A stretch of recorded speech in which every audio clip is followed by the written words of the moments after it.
Ang title ay Braver, Moira. Gaano ka-brave ang mga ipapakita nating paandar sa upcoming concert? Super brave. Hindi ko alam. Well, for me, I feel like I grew up a lot in the last 2 years in the industry. And I feel like there are things that would hurt me before, but now would just make me stronger. And I feel like my songs became even more transparent and vulnerable. And I think you can't be brave if you're not vulnerable. So, yeah, that's what it means. So ikaw ay naghahanda na at nag-start na ba ang rehearsals and everything for the upcoming concert? O medyo relax mo lang? Kasi right after ng Idol Philippines, ito naman ang susunod na pagkakabisihan. Ano na ang progress? Nag-start na ba sa rehearsals? Yes, we have. Nag-start na kami pagdating ko pa lang dito, galing as a Bay Area. And tinatapos na rin namin yung album. Actually, last night, I just finished recording with Ben and Ben for our next collab. And so, ayun, we were finishing the album and at the same time, we're rehearsing for the concert already. Ay, ang taray. O sige, ito na. Bigay natin. Tanong ko lang, paano nag-start yung title na Braver dito sa concert? And why Braver? Gaano naka-brave yung pinagdaanan mo after all na mga difficulties and then you're here now? Actually po, bago pa ako tumaan sa lahat ng yun, working title na talaga yung Braver for my next album. Kasi yung Malaya po, part po siya ng 4-part album na yung Malaya Autumn, itong Braver or Paalam album is the winter album. Which means na, you know, pag nagpalaya kayo, yun yung accepting na you have to let go of certain things to enter into the next season. And now we're in the next season. And winter is that season na yung gustong-gusto mong lumabas, gustong-gusto mong tumakbo pero malamig sa labas. Yung Imagine a Cabin, ito yung na-imagine ko po nung sinusulat ko yung buong Braver album. Na-feel ko na parang may season na stuck ako, na gustuhin ko man gumawa ng sobrang daming bagay, I still had to prepare my heart for everything. And so, ito yung time after na magpalaya ka na kailangan mong panindigan kung ano yung pinalaya mo and kung ano yung gusto mong marating after. So, that's Braver. Moira, ano yung nagpa-brave sa'yo dito sa industry? Yung time na bago ka nagsimula, sa dami ng pinagdaanan mo, di ba? Before you reach this success, ano yung nagpa-brave sa career mo at sa'yo mismo? I think first of all is the waiting. Yung paniniwala na may maganda pa ring plano ang Panginoon sa'yo kahit walang nangyayari. Because aside from my 2 years or 3 years that my name started becoming more familiar, there was another 8 years or 9 years that there wasn't anything, nothing was happening for me. Pero nasa cornerstone na po ako, sumali na ako ng The Voice, nagkaroon na ako ng album, pero parang walang nangyayari. I think it was all the rejection and that drive to keep going despite of. And then after nun, pagpasok ko naman, from underrated, naging overrated. From di kilala, naging bashed. So, ang dami pong transition, but I think what makes me brave is the fact that I'm still going, despite of. Nasabaybayan namin yung last year na concert mo sa Kia Theater pa that time, di ba? Ano na yung, kumbaga, how do you compare this journey, etong concert na to, compare nung last year? Mas ibang Moira ba yung makikita rito? Or same pa din, mas madadagdagan lang? I think it's a little different this time around. I still have my solemn songs. Nagsulat pa rin po ako ng solemn songs. Pero ngayon, mas folky na siya. Mas gigil. mas, yung tipong parang batang maraming natutunan. Yun po yung next album ko. It's a compilation of songs of the lessons that I learned in the last 2 years. Last na lang, after yung Idol Philippines, di ba? Ikaw ba personal choice mo rin yung first Idol Philippines ano pangalan niya? Stephanie, oo. Or parang may iba ka na ibang binebet na hindi nanalo? Well, actually po, pagdating ng top 5, parang wala na akong bet. Parang, lahat sila bet ko na. Parang wala na ako kung sino man manalo sa kanilang 5. Okay na sa akin kasi iba-iba sila. Parang hindi mo sila makumpara sa isa't isa. So at that point, it was really just the performances. But whoever won, they were all deserving. Last na lang, after that Idol Philippines, all the tapos na yan, di ba? Pero are you aware na during the judging time, parang marami yatang nagre-react sa'yo na parang ang taas daw yata ng standard mo, parang, di ba parang may mga ganon, nababash ka minsan na bakit ganon, parang masyado yatang mataas yung standard na Moira. Anong masasabi mo dun sa mga nang mabash na yon or yung mga nagko-comment sa'yo about that? Well, I think we're all entitled to our own opinions. That's their opinion. And also, it's really timing also. So, naiintindihan ko po yung, kasi ako, aminado ako, I'm not the greatest performer, but I'm a great storyteller. And so, there's a difference. So, it's the connection. So, nung dun sa live, minsan hindi siya nakukuha sa kung anong napapanood on TV. And so, I will stand by what my opinions were.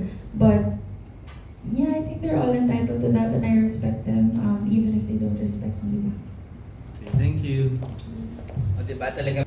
Hey Moira, Hi, in terms thank you. of the lineup, who will be your guests and ano yung magiging overall feel? Medyo emo pa rin ba like the last time? Kasi winter yung feels na yun.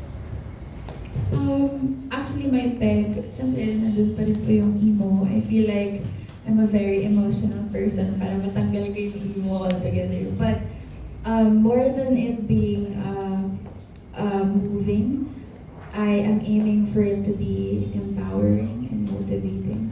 A lot of the people now, young or old, they all go through depression, mostly. And a lot of people, hindi po sila aware na yun na pala yung pinagdadaanan nila, like I was before. And so, these are things that I want to address very subtly in my songs, through my songs, na, hey, you're not alone, it's completely normal to go through this. And,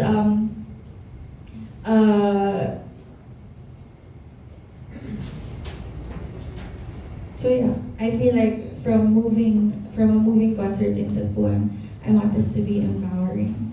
Who are your guests? My guests will be my husband Jason, my cousin Niman, he's an R&B artist based in LA. December Avenue, I belong to the zoo. Ben and Ben. Idol Philippines Top 5, Ben and Ben, and ayun po. And last, since this isn't your first time working with John Prats as your director, kumusta yung development ng working relationship? It's very calm. It's very calm. It's really like working with family. Iba po kasi parang ang dami mong mahahanap na magaling, pero hindi madaling humanap ng loyal, ng kalma yung puso mo.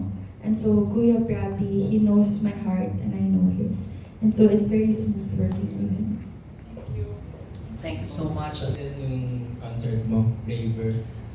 Tanong ko lang, kasi di ba this past few months, parang nagiging target ka ng mga bashing sa social media. Tingin mo ba braver ka na rin para harapin sila? Oo naman, nasulatan ko na po sila ng kanta, so okay na ako. Nalabas ko na sa manang loob ko. Ano kanta? It's called Selfish. Pwede mo siya ma-elaborate? Paano mo siya hinarap? Kasi di ba parang sunod-sunod siya? Siyempre, nung una po, I didn't know how to address any of it. I didn't know how to... Siyempre, bago rin po ako sa bashing. So, ang heart ko is to spread hope and kindness, but people were giving it back. So I didn't know what I was doing wrong. I was just being myself. Sasabi nilang bago daw magsalita, pero paano ko bibilisan kung gano'n talaga ako magsalita? Feeling ko mabilis na siya sa utak ko. And then, eventually, there was one time we were being bashed on Idol. Tapos, nilapitan ko si James. Parang sabi sa akin ni James, kamusta ka na? Tapos sabi ko, okay lang. Ikaw, paano mo hinaharap yung bashing natin? Tapos sabi niya, huh? Sabi ko, hindi ko alam. Sabi ko, di ba nag-check eh. Tapos parang nakita ko na saya-saya niya. Tapos sabi ko, alam mo, parang magki-KEBS na rin ako. So natutunan ko during my Idol Philippines yung word na KEBS. And ayun, so James taught me that. Mama Reg also taught me to really not care. She told me a lot of things nung bata pa siya daw. Sinasabi daw sa kanya, hindi daw siya sisikat kasi pangit daw siya, hindi daw siya maganda, ganyan. Wala siya pakialam. Atak-akat pa rin siya ng stage and she sang and she proved them wrong and now she's queen. And then si Ate Vice, sobrang mahal na mahal ko po si Ate Vice kasi sobrang pagtatanggol lang ginagawa niya sa akin, hindi lang sa akin pero sa marami pang iba. And she really just showed me to stand up for myself. And that's what I learned in the whole Idol experience. And that's how I'm facing bashing now. I'm KEBS. So you're claiming na you're bolder, stronger. I'm bolder and I'm stronger. Because I also realized na bakit ako magiging advocate ng, you know, being yourself and standing up for yourself if ano ba to? If na-influence ako ng mga hindi ko naman kilala to change myself just because they don't like me. So, I'm braver because I know that now I'm credible to tell somebody you don't have to change anything about yourself. You just stand up for yourself and you go. So, yeah. Thank you. Maraming yes. Charot lang. Sir Jojo, kayo na po. Hi, Moira. Hello po. Kamusta naman ang paggawa ng isang winter album sa panahon na presumably isa sa pinakamasaya sa buhay? Nung una po, sobrang hirap. Kasi nung dumating si Jason, aminado naman po ako na sobrang hirap na tumapos ng kanta. Kasi ang dami ko pong nasimulan na hindi ko matapos kasi parang, awayin mo naman ako kasi hindi niya inaaway. But then eventually, I showed him the songs, tapos tinapos po niya. And naging from being on my own, we became a team. And especially po, this season wasn't the happiest. It's actually the most challenging, the hardest, the craziest season I've ever been in. Di ko po akalain na yung honeymoon season ko magiging ganito. Ang dami-dami ko pong pinagdaanan and it didn't feel like the honeymoon season at all. But my husband stayed by my side the whole way. I was in and out of the hospital for 2 months. I was on house arrest. Lumalabas na po ako pag nasa Idol.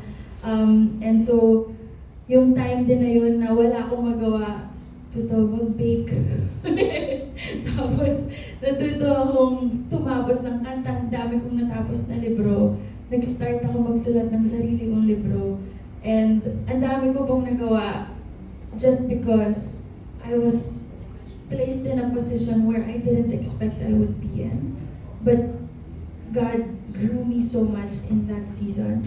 And so, masasabi ko po na hindi naging madali tapusin yung album na to. Pero ngayon tapos na namin. Di ko nga rin po inakala na si Jason nakasulat po siya ng rap song. And we are collaborating this with Sir Glock 9. And so I'm so excited because this whole Braver season, matagal na siya nasulat yung working title. Pero ngayon pong season na to, masasabi ko na nung Malaya season, nagpapalaya ako. Ngayon, nung Braver season, braver talaga.